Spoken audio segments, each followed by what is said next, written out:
ওনারা একটা সন্তান নিয়ে আর কয় পারি না কেন? আপনার সরকারি বেতন খাচ্ছেন, আপনার পিতৃপুরুষের অর্থ আছে, সম্পদ আছে, আপনার সম্পদ আছে, আপনার একটা অ্যাবিলিটি আছে, আপনি 5টা সন্তান জন্ম দিয়ে খাবার দেওয়ার মতো যোগ্যতা আছে, আপনি একটা জন্ম দেবেন কেন?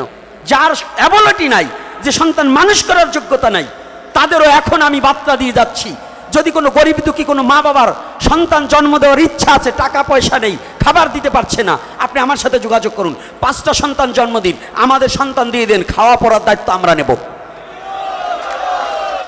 যেন কৃষ্ণ বলে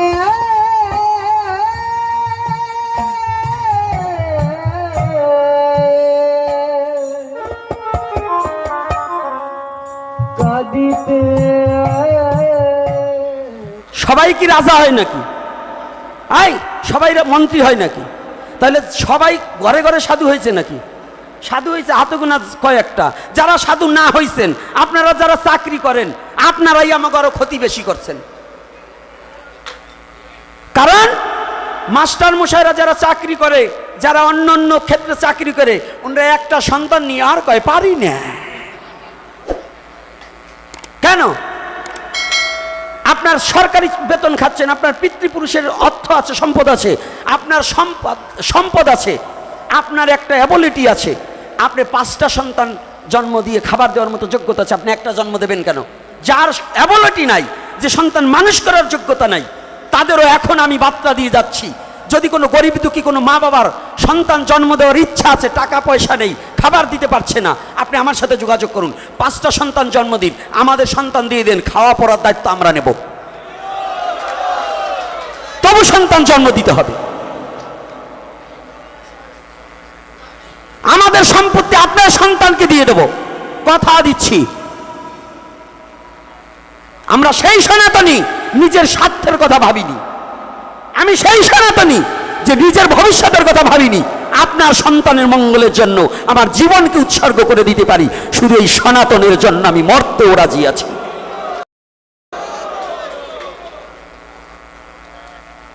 এজন্য ওই ভয় পেয়ে আমরা কথা বলি না। এজন্য আপনাদের ভাবতে হবে, প্রত্যেকটা নরনারীর, যদি কারো, আমি কথা দিয়ে যাচ্ছি, যদি কোনো গরিব দুঃখী থাকে, বাচ্চাকে খেতে দিতে পারেন না, দিয়ে দেন, আবারও সন্তান জন্ম দেন। কারণ এখন বর্তমান সিচুয়েশনে সরকারি পদ্ধতি খালি সনাতনীর মানলে হবে না, সব জাতির মানতে হবে। আর যদি কোনো জাতি না মানে, খালি আপনারা মানবেন কেন? আমরা দিনে দিনে কমে যাচ্ছি। তাহলে এই সন্তানটা কিভাবে পৃথিবীতে আনবেন, এইখানে এই ভাগবতের এই প্রারম্ভ এইটুকি আলোচনা করলে 7 দিনে ফুরাবেন। আজকে কথাটা যেটা বলছি, এই মাসটার নাম কি? আর এমনি বাংলায় যারা ঘোরতার আমিষাহারী, যারা সপ্তাহে 3 দিন মাংস খান, তাদের জন্য একটা বিশেষ ঘোষণা বলবো? হ্যাঁ, না থাক, বলবো না। হ্যাঁ, আর তাই ভাবছেন নাকি আমি না বলিয়ে যাব? দেখলাম আপনাদের লোভ আছে কেমন, আমি কি না বলা লোক?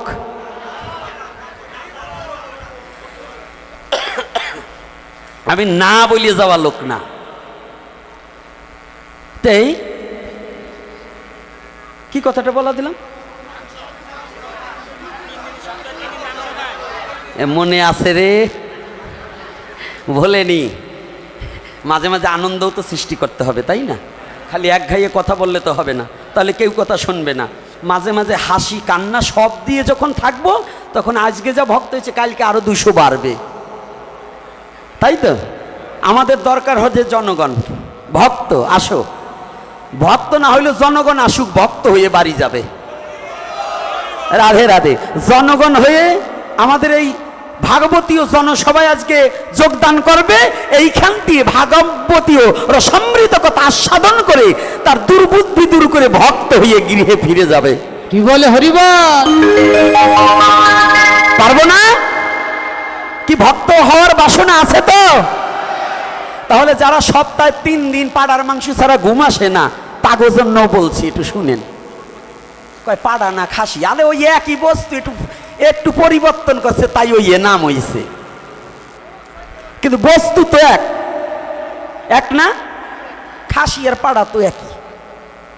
তো যারা ওই ছাড়া চলে না, তাগো জন্য একটা সুসংবাদ। আরে এইগুলোর কথা কি বলবো, এরা তো নিরামিষ খাইতে খেতে দেখ না শুকিয়ে গেছে, পেট এইরম। অনেকে বলে কয় নিরামিষ খাইয়ে শুকাই যায়, নিরামিষ খেয়ে শুকায়। ওই যে দেখছেন, ওই যে এই কটা ছিল বাতাসের আগে পইরে যাইতে, আপনাকে পরের বাড়ি নিরামিষ খাইতে খাইতে দেন পেট এখন ছাড়তেছে কি। নিরামিষ ভুজিরা কখনো কাবু থাকে না, থাকে? হ্যাঁ, চেহারাটুকু একেবারে টকটসা, দেখেন ওই যে চুলদারি পাকলে কি হবে, চেহারা টুকি আপেলের মতো। তো এইবার যে কথাটা ভালো করে শুনেন, একটু আনন্দ দিয়ে বলতে হবে, নাহলে আগেই যদি ইঞ্জেকশন দেই, বেতার ইঞ্জেকশন, তাইলে ওইটা আটা দেবে। তো যারা ঘোরতার মাংস ভুজি, মাছ ভুজি, তাদের জন্য অন্তত 3 মাস পুরা নিরামিষ থাকতে হবে। বাংলা বছর পড়লে বৈশাখ মাস, দ্বিতীয়তে কার্তিক মাস, তৃতীয়তে অন্তত মাঘ মাস। কয় মাস? আর প্রতি মাসের মধ্যে রবিবার, বৃহস্পতিবার, আমাবস্যা, পূর্ণিমা, দুটো একাদশীতে 6 দিন, আর সংক্রান্ত আর বিশেষ পর্বদিন, এটা নিরামিষ বাধ্যতামূলক খেতে হবে সনাতন ধর্মে জন্মগ্রহণ করেছে যারা। কথাটা কি বুঝতে পেরেছি?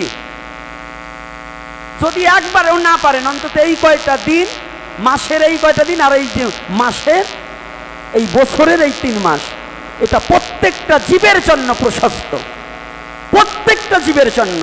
খালি আমার বাবা বলে দামোদর মাসের কথা, দামোদর মাস না, ভগবানের মাস। প্রত্যেকটা মাসই আপনার জন্য ভজনের মাস, আপনার জন্য সাধনার মাস, আপনার জন্য ভগবানের প্রাপ্তির মাস। ভগবান বলছে যে এই মাসে সাধনা না করলে আমাকে পাবি না, এই কথা কোথাও লেখা আছে? ভগবান বলেছে যে যথামাং প্রবদন্তে তংস্তৈব ভজম্যহম। তাহলে যদি এ কথা বলে থাকে, এইটার এই শ্লোকের আলোকে কিছু সংখ্যক গুরু গোসাইরা আছে, ওরা শিষ্যবাড়ি যারা বড় মাছের পেটি খায় আর মাছের মাথা দিয়ে এর গন্ট রান্না করে দেয়, ওইগুলো একেবারে কায়দা বেশি পাইছে, যে যেভাবে ভজুক না কেন অবশেষে আমারই পাবে না। তার জন্য কথা, প্রতিটা মানুষের জন্য ভগবান বলেছে, হে জগৎ জীব, ধর্ম যে রক্ষা করে, ধর্ম তাহাকে রক্ষা করে। তুমি তোমার স্বধর্ম যদি রক্ষা করিতে পারো, আমি ব্রজেন্দ্র নন্দন ভগবান কৃষ্ণ কথা দিচ্ছি, যে জান তুমি তোমার স্বধর্ম প্রতিপালন করিলে, যদি তোমার ধর্মকে ভালোবেসে তোমার মৃত্যু ঘটে, জানিয়ে রাখিবে আমি পুষ্পরথে আহরণ করিয়া তোমাকে আমার গোলক ধামে নিয়ে যাব।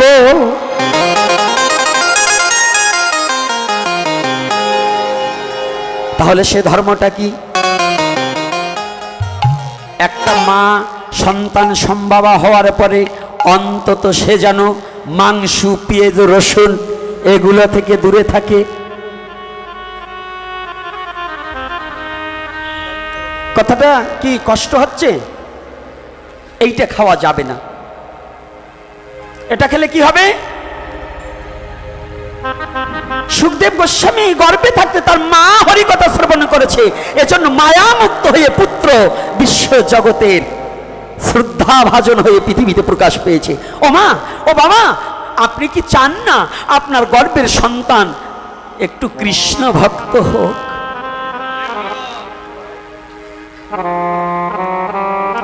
শিবানন্দের 3টি পুত্র। গৌর লীলায় শিবানন্দের কয় পুত্র? সেন শিবানন্দের কয় পুত্র? 3 পুত্র। কবি কর্ণপুর তো শিবানন্দের ছেলে, তাই না? কবি কর্ণপুর কার ছেলে? শিবানন্দের ছেলে না? শিবানন্দ ছোটবেলা থেকে দারিদ্র ব্রাহ্মণ। এই যে ইতিহাস দেখুন, আগের ব্রাহ্মণ সন্তানরা প্রত্যেকেই ধর্মপরায়ণতা ছিল। মহাপ্রভুর পার্শ্বদের 16 ভাগের 14 ভাগই ব্রাহ্মণের ছেলে ছিল। আর এখনকার বর্তমান সমাজে আমাদের ব্রাহ্মণের ছেলেরাই আর অনাচারী বেশি। যদি কোনো ব্রাহ্মণ কর্তা থাকেন রাগ করবেন না। দেখুন, ব্রাহ্মণের ছেলে হয়ে একাদশী প্রতিপালন করে না, ব্রাহ্মণের ছেলে হয়ে এই নিয়ম সেবার মাস প্রতিপালন করছে না, ব্রাহ্মণের ছেলে হয়ে একাদশীর দিন পিণ্ডি গেলছে, মানে একাদশীর দিনে শ্রাদ্ধ করছে, ব্রাহ্মণের ছেলে হয়ে একাদশীর দিন টাকার লোভে বিবাহের নির্দেশ দিচ্ছে। আরে বিবাহ পড়ানো যাবে, কিন্তু ওই বাড়ির কিছু গ্রহণ করা যাবে না, শ্রাদ্ধ সম্পূর্ণ অবৈধ। কিন্তু ব্রাহ্মণের কুলে জন্মগ্রহণ করে, এত উচ্চ কুলে জন্মগ্রহণ করে সিগারেট খাচ্ছে আর পুজো করছে।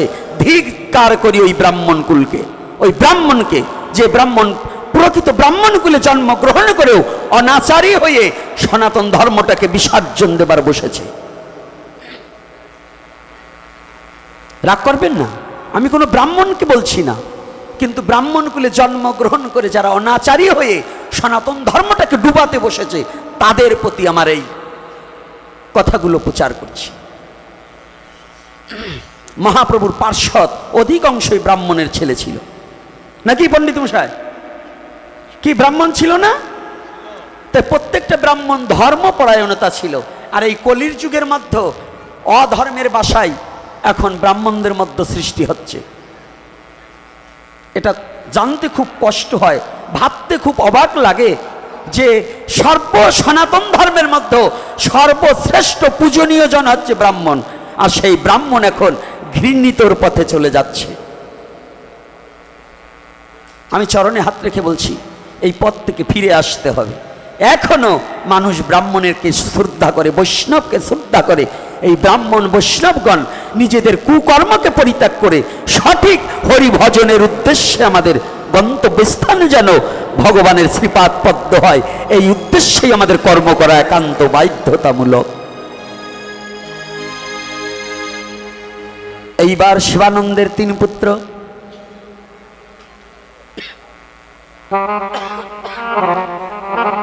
শিবানন্দ পুত্রদের করতাল হাতে ধরিয়ে দিয়ে, বাবা যা, তোরা নগরে নগরে একটু হরিনাম কীর্তন করে প্রতি দ্বারে দ্বারে একটু ভিক্ষা চেয়ে আন। ওই ভিক্ষা করে যাহা কিছু পাবি তাহা আমার ভগবানকে ভোগ লাগিয়ে মনানন্দে মহাপ্রসাদ গ্রহণ করিবি।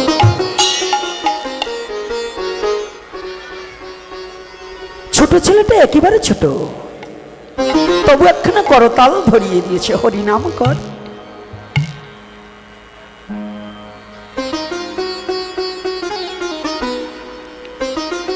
আজকে শিবানন্দের পুত্ররা নগরে গিয়েছে, তিলক পড়েছে ললাটে। এখন যারা বয়স্ক লোক অনেকে লুঙ্গি পরেন না, আজ এই ৭১-এর আগে হিন্দুরা কোনোদিন লুঙ্গি পরতো না। ৭১-এর আগে হিন্দুরা তখন লুঙ্গি পরতো না। এখন বুড়ো বুড়ো ধারি গুলো দেখি গলায় মালা নেই, হিন্দু জানি, দেখি চায়ের দোকানে কিংবা এক জায়গায় বসে তাস খেলে, লুঙ্গি পরে পরে গলায় একটা মালা নেই। এগুলো খুব কষ্ট লাগে, যন্ত্রণা লাগে।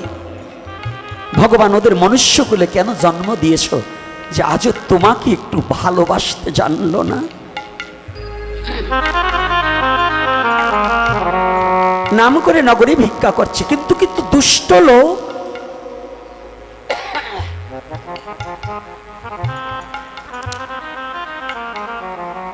কিছু দুষ্ট লোক যারা কৃষ্ণ বিদ্বেষী, যারা হরি বিদ্বেষী,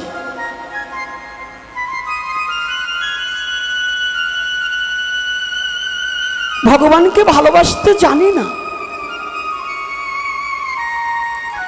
ওই দুষ্টরা ছোটদের ললাটে তিলক দেখে তিরস্কার করে বলছে, এই শোন শোন শোন, তোর বাবার নাম কি? শিবানন্দ। ও ওই আলসে লোকটা যে নগরে হরিবল হরিবল বলে ভিক্ষা করে খায়, তার ছেলে তোরা? তোদেরও তো ভালো ব্যবসা ধরিয়ে দিয়েছে, তোরাও তো সেই অলসে হয়ে যাচ্ছিস রে। অলস হলে কি চলবে? একটু কাজ করে খাওয়া। সে আমাদের মধ্যেও দেখবেন কিছু লোক আছে, সাধু দেখলেই তিরস্কার করে। একটু তিলকমালা দেখলেই তাদের গায়ে আর সহ্য হয় না, আছে না? কুকুর আর শৃগাল দেখতে প্রায় একই রকম, কিন্তু কুকুর জীবনেও শৃগালকে চোখে দেখতে পারে না। তদ্রূপ আমরা সবাই মানুষ, কিন্তু যারা সাধু দেখে নিন্দা করে বসবে, ওরা ওই কুকুরের মতোই।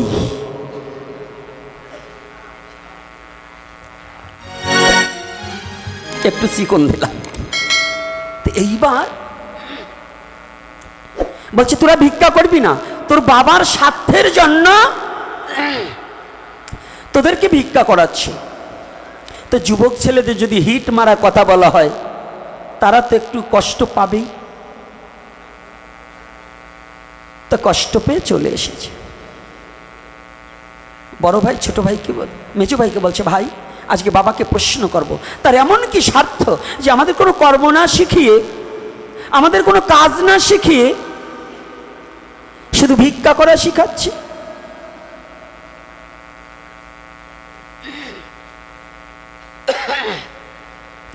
সন্ধ্যার দিকে দু ভাই ফিরে এসেছে, খালি হাতে ফিরে এসেছে। শিবানন্দ ডাক দিয়েছে, বাবা আজকে কি নগরে ভিক্ষায় কিছু পাওনি তোমরা? বাবা আজকে আমরা ভিক্ষা করিনি। কেন করনি? খাবে কি? ও আজকে তোমার কাছে একটা প্রশ্ন। যখনই বলছে প্রশ্ন, শিবানন্দ চমকে উঠেছে। কোনোদিন তো আমার পুত্র আমাকে প্রশ্ন করেনি, আজকে প্রশ্ন করছে কেন?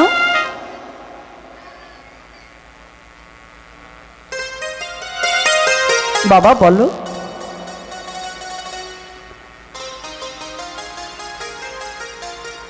আমরা বলতে চাই, তোমার কোন স্বার্থের জন্য আমাদের ভিক্ষা করাচ্ছ, কৃপা করে একটিবার বলে দিতে পারো বাবা?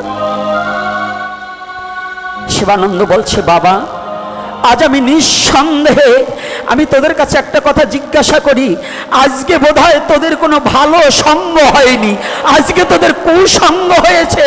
তা না হলে কোনোদিন তোরা আমাকে এই রকম প্রশ্ন করিসনি, আজ তোরা কেন আমাকে প্রশ্ন করছিস?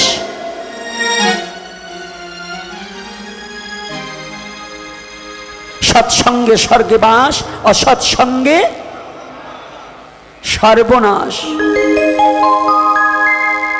বাবা বলো, তোমার কোন স্বার্থের জন্য আমাদের ভিক্ষা করা শিখিয়েছ, করতাল বাজিয়ে হরি নাম করা শিখিয়েছ? এই স্বার্থটা কি?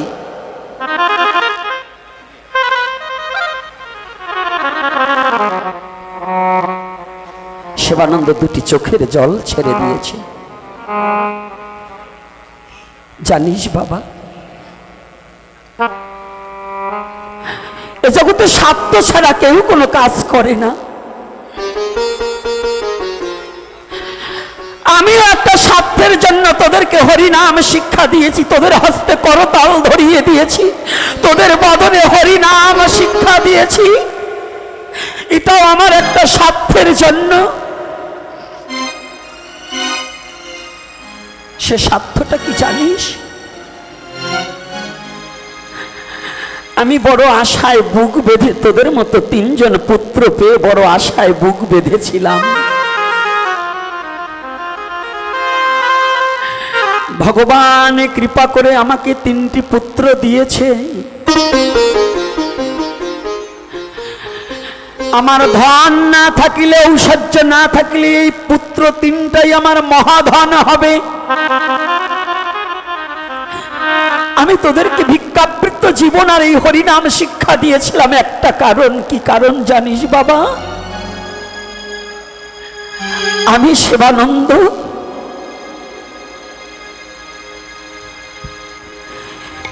যেদিন এই পৃথিবীর মায়াকে পরিত্যাগ করে যাবার সময় ঘনিয়ে আসবে, যেদিন আমার শেষের দিন ঘনিয়ে আসবে, যেদিন হয়তো যম যাতনায় আমি হরি নামকে ভুলে যেতে পারি, ভগবানের কথা আমার মনে নাও থাকতে পারে,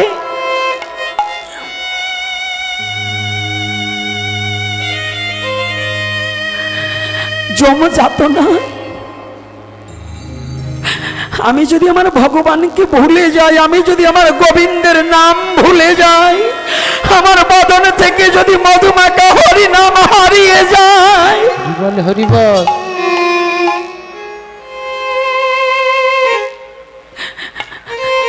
আমি যদি ভগবানকে ভুলে যাই,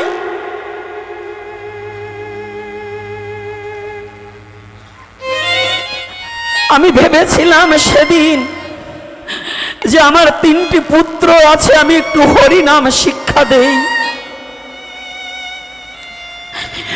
আমার মৃত্যুর সময় যখন যদিও আমি হরি নাম ভুলে যাই, আমার পুত্র হয়ে যেন তোরা আমার কানে একটু হরি নাম দিতে পারিস, আমি নাম ভুলে গেলে যেন একটু হরি নাম শ্রবণ করতে পারি।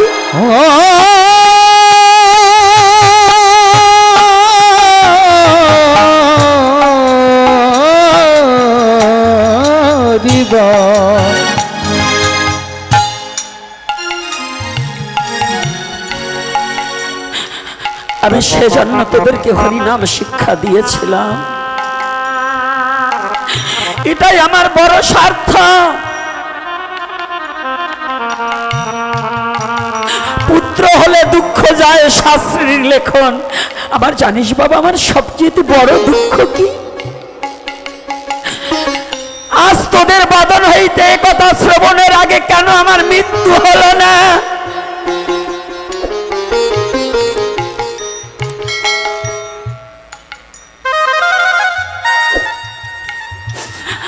আমি ভেবেছিলাম প্রাণ ভরে মধুমাখা হরি নাম যাবার বেলায় একটু শুনব, হলো না। জানেন বাবারা মায়েরা, প্রতিটা পিতা মাতার কর্তব্য কি? সন্তান শুধু ইনকাম খাওয়ার জন্য নয়, এই সন্তানটা যদি শুদ্ধ কৃষ্ণ ভক্ত হয়, আর কিছু দিন বা না দেখ আমার কর্ণে একটু মধুমাখা হরি নাম শোনাতে পারবে, যেন আমরা যাত্রার সময় মধুমাখা হরি নাম শ্রবণ করে যেতে পারি। এটা প্রতিটা মা বাবার বাসনা থাকা উচিত।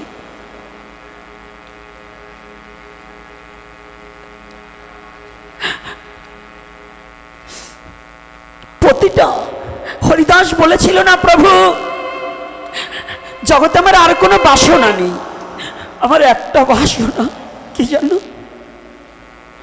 তোমার আগে আমি যাব, আর আমার যাবার বেলায় তোমার চাঁদ বদনে খানা নয়নে দর্শনে করিব, আর বদনে শ্রীকৃষ্ণ চৈতন্য নাম উচ্চারণে করিব, তোমার ভক্তগণের সঙ্গে হরিনাম সংকীর্তন রঙ্গে আমার প্রাণ পাখি পরিত্যাগ করিব। হরিব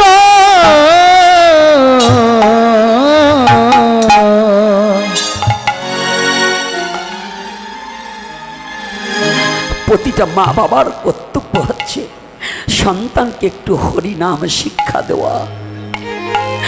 অন্তত শেষের দিনে খাবার শৃগাল কুকুরেও পায়, যার পুত্র নাই সেও খাবার খেতে পায়। খাবার আমার গোবিন্দ দিয়েছেন, যার পৃথিবীতে কেউ নেই সেও দুটো খাবার পায়। একটা পাখিও যদি খাবার পায়, পাথরের মধ্যে একটা জিয়াই পোকা সেও যদি খাবার পায়, হে জগৎ জীব তুমি কোনো খাবারের চিন্তা করো না, মুখ যে দিয়েছে আহার তোমাকে সে দেবে। তুমি একটু চিন্তা করো, মনুষ্যকুলে জন্মগ্রহণ করে তুমি কি একটু যাবার বেলায়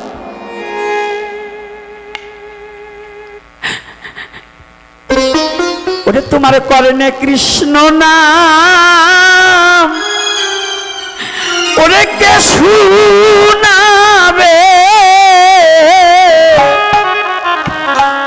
তোমার কর্ণে কৃষ্ণ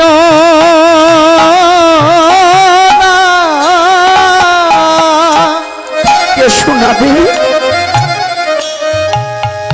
কে শোনাবে?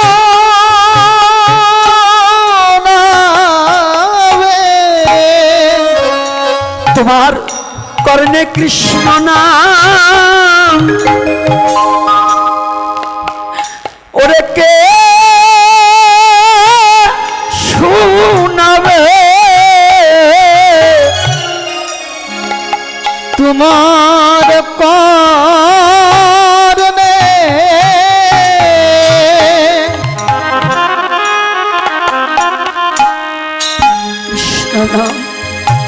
কৃষ্ণ নাম কে শোনাবে?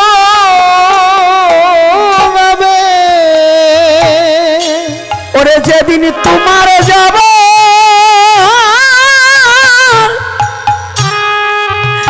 ওরে সময় হবে সেদিন তোমায় কৃষ্ণ না ওরে কে শোনাবে? তোমার যাবার সময় জয় নিতাই গৌর হরি বল হরি বল। হবে সেদিন কৃষ্ণ নাম সেদিন কৃষ্ণ নাম তোমায় কে শোনাই? শোনাবে? ওরে যেদিন তোমার প্রাণ পাখি যাব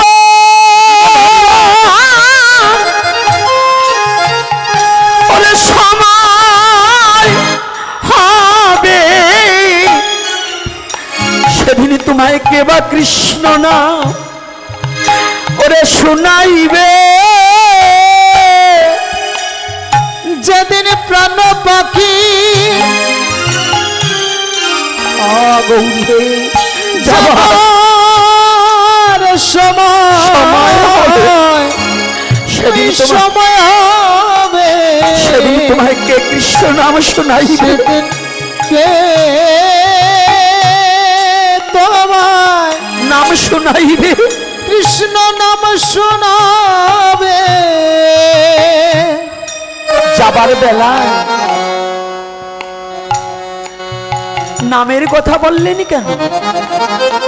হে সনাতনী জাতি, জগৎ জীবের নাম বিনে আর কোনো গতি নাই রে। জীবের নাম বিনে আর গতি নাই রে। জগৎ জীবের হরি নাম বিনে আর কোনো গতি নাই রে। জীবের হরি নাম বিনে আর গতি নাই রে। জীবের ভাবনা পারি দিতে হরি নাম বিনে জীবেরা গতি নাই রে। জীবের ভব নদী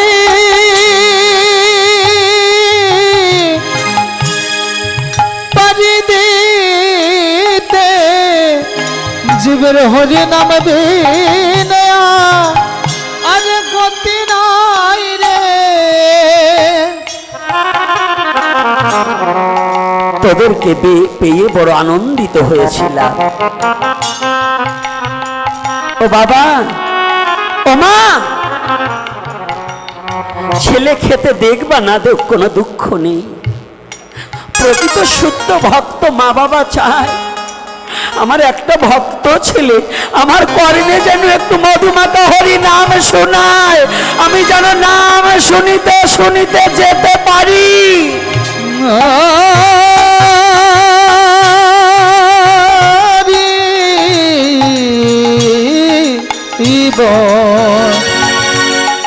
এটাই জগৎ জীবের চাওয়া পাওয়া।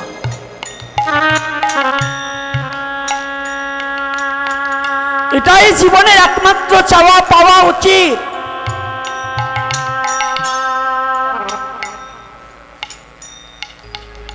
সনাতনী জাতি ছেলেকে চোর বানাবার জন্য বড় ব্যস্ত হয়ে যায়, সাধু বানাতে চায় না গো, সাধু বানাতে চায় না। মা বাবাকে জিজ্ঞাসা করি আপনার ছেলেকে কি করাবেন? কয় যদিও এইটা পাশ করে আসে ওরে ডাক্তারি পড়াবো, ওকে ইঞ্জিনিয়ার বানাবো, ও দারোগা হবে, মানে বড় চোর হবে, চুরি করে করে খাবে। শিং কাটা শীত কাটা চোরের চেয়েও কলমের চোর বড়। কি চোর বড় নয়? সত্য কথা বলুন, কলমের চোর বড় নয়? তো চোর তৈরি করবে। একটা সাধুর কথা শুনলে প্রত্যেকটা মা বাবার গা জ্বলে উঠে, জ্বলে উঠে কিনা?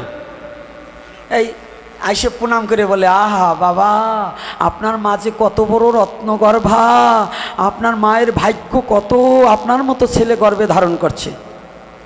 তা আমি চুপ করে বসে থাকি। তো বসে থাকার পরে জিজ্ঞাসা করছি, ও মা তোমার ছেলে কয়টা? কয় 5টা।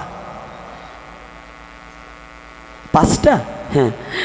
ও মা তোমার ওই ছোট ছেলেটা আমাকে দিয়ে দাও না। বাবা ওরে ছাড়া কি আমি থাকতে পারি?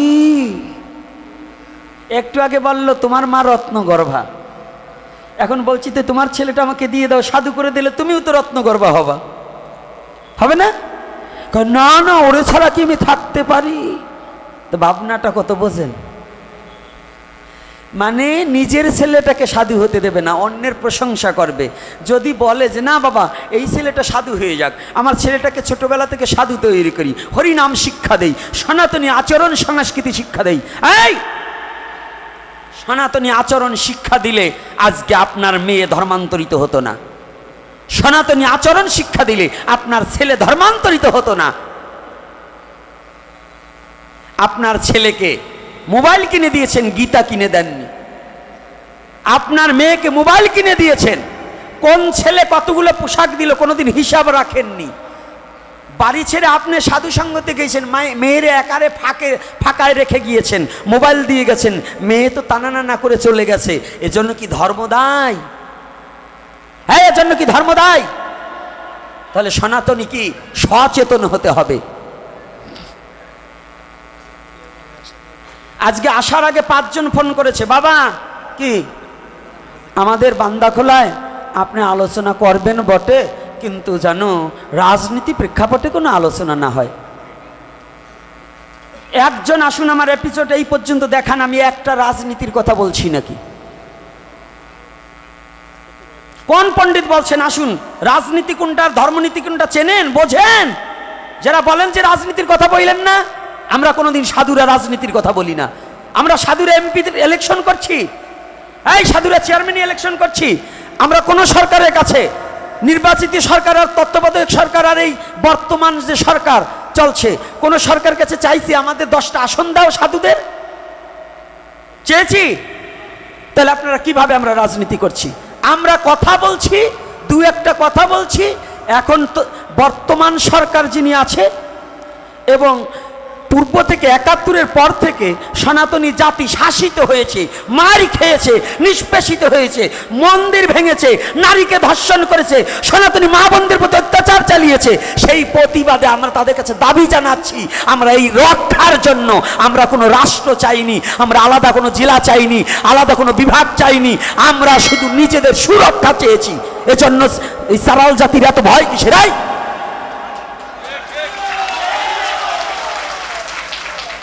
সারাল জাতি ভয়ে ভয়ে নিজের অধিকারের কথা ভুলে যাচ্ছে, নিজের মা বাবার কথা ভুলে যাচ্ছে।